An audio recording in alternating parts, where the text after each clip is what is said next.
You know those moments where an entire life changes in seconds? That's exactly how it felt when the ER doors slammed open at 11:47 p.m. and enrolled Victoria Lane, the youngest self-made billionaire in America. But tonight, she just looked desperate. It's wild, isn't it? Everyone in the city knows her for her tech empire and that ice-cold reputation, but in this moment she's just a scared patient begging not to suffer. It really strips away all those headlines and billion-dollar labels. I was struck by how fast things spiraled.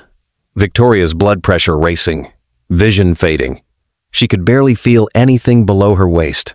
And then, instead of a doctor, this guy in a worn security jacket steps in. Not exactly what you'd expect in a life or death crisis.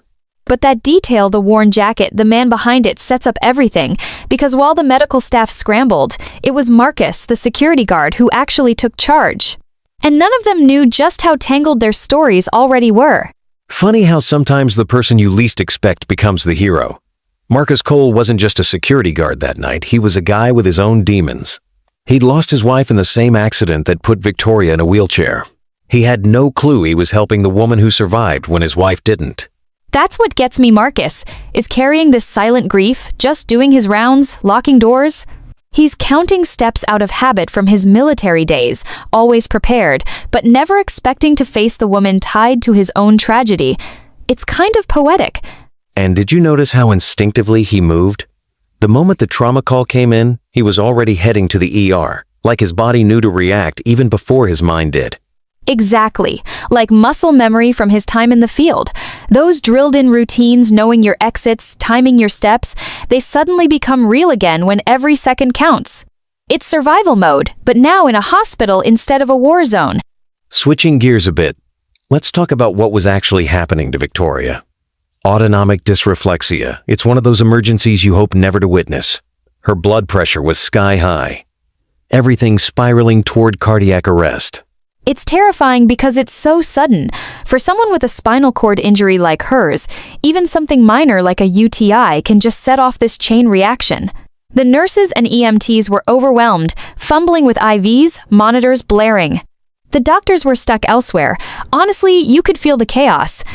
And in all that noise, Marcus is the one who recognizes the signs and steps in. He actually tells them to sit her up from what I've read.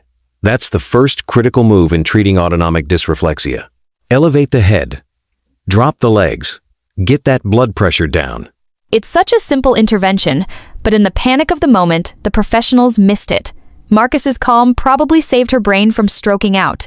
It makes you wonder how many lives are saved by someone just having the nerve to act. That actually reminds me of the moment Victoria grabbed Marcus's wrist. She was terrified, but also so raw.